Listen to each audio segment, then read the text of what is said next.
Hello parents! For today's video, I'm going to be showing you how to play a math game called Spot the Dot. In your child's packet, you should have a bunch of pages that say Spot the Dot. These are going to be the playing cards for the game.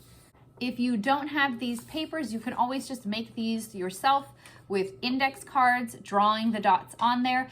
There are a few different numbered pages. There are configurations for 2 dots per card, configurations for 3 dots, the configurations for 4 dots per card, and the configurations for 5 dots. Our Spot the Dot activity is going to work on a math skill called subitizing. That is your child's ability to quickly recognize how many there are in a group without having to count the dots. Now, usually children can subitize based on their age. So a 3-year-old can look at a group of 3 items and know that it's 3 without having to count. A 4-year-old should be able to do that with a group of 4, 5-year-olds, a group of 5, and then once they reach kindergarten and they start learning more of those concrete math skills and have a better understanding, they'll progress faster. If your child is still having to count groups of 4 or groups of 5, that's okay. The more that they see those patterns and look at those quantities, the faster their brain will be able to recognize that that's a 4 or that's a group of 5. So again, this is just a game. It's just a way to expose them to this skill. So go ahead and grab some scissors and cut out these cards. I'm gonna grab Leon and we're gonna get started, and I'll show you how to play Spot the Dot. There are a few different ways to play with these cards. The first way that you could easily use these cards is just to have your child sort out the cards by the number of dots that are on them into groups. That's an easy way for your child to start to learn about the different quantities. If your child is a little bit more advanced, then what we're going to do is we're going to play our first game. Make sure that they're mixed up pretty well in your hand. And then what you're going to do is you're just going to deal them out between the 2 players face down.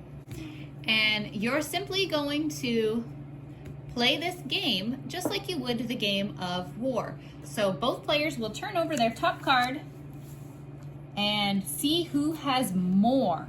Who has more dots? 1, 2, 3, 4, 5. You have 5. I also have 5. We have the same number, so we're going to put these off to the side and we're going to go again. Let's do it again.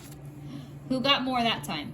1, 2, 3, 4. You have 4. I have 3. Who has more, Leon? You or me? Me. You do. So you get to take all these cards. So you're going to flip over your cards, see who has the bigger number. Whoever has the bigger number of dots or more dots is going to take those cards. Why can't They go on the bottom, Bub.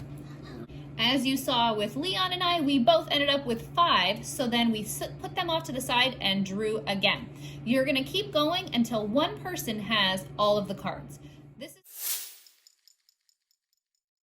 All right, go ahead. Let's flip it over. See what... That's mine. Oh. Let's see what you get. Who gets more?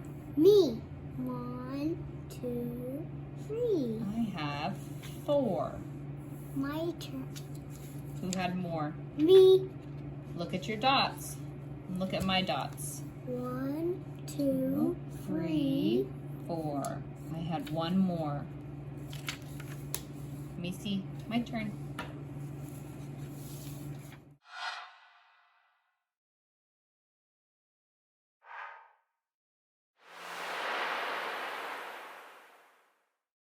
Make sure they're shuffled up, and then deal out 5 pieces to each player.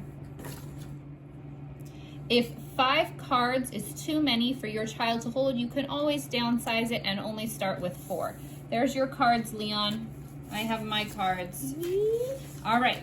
Oh, I need 1 more. I only have 4. Okay, go ahead and hold your cards, Leon, so you can see all the different dots on there. Now, you can, depending on the children that you're playing with, you can have the children hold the cards out like that. If that is too challenging for the child, go ahead and lay the cards out so that they're face up and you can help the child as you move through the game.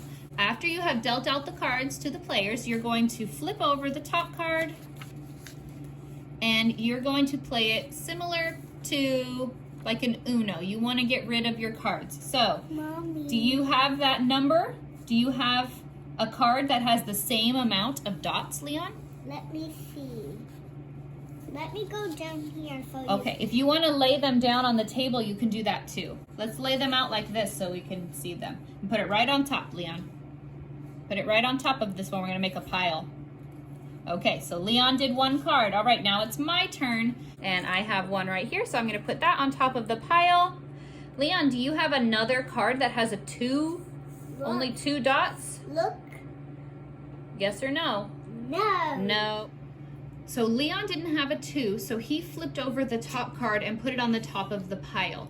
For younger kids, we don't want to take cards from the pile and add more to what they're working with because it can be a little bit overwhelming. If the child is a little bit older or has played games a lot, then you can have them take a card and add it to their deck. So now it's my turn to match the number because Leon, you couldn't go. Remember, you didn't have a 2.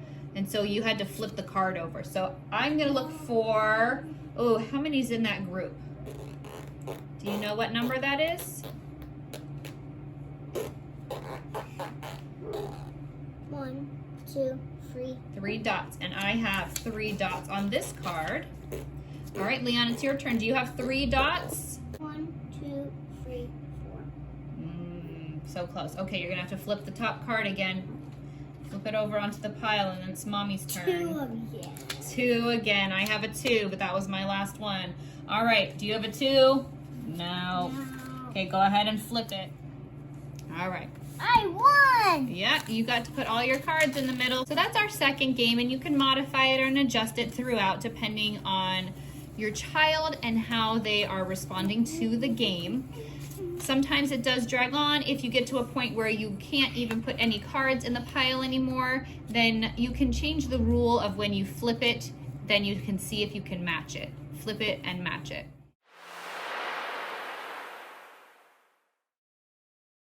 The last way to play this game is 5, 4, 3, 2, done. And this is for children that are a little bit more advanced with playing games or are really good with their numbers. And what you do is make sure the cards are shuffled up and deal them out to the players. I'm playing this game with Candrelyn. She is 8, just because Leon got a little bit tired of playing, and playing this version of it with him is a little bit advanced for my son of 4. What we're gonna do is we're gonna flip over 3 of our cards in front of us. Go ahead and flip over 3 of your cards, Candrelyn, in front of you. Ah, I had the 2. The youngest player is going to go first, and what you do is you start at 5 and you have to put the cards in number order counting backwards. I wanted to ask a question, but Yes. what if we have the same number in a row?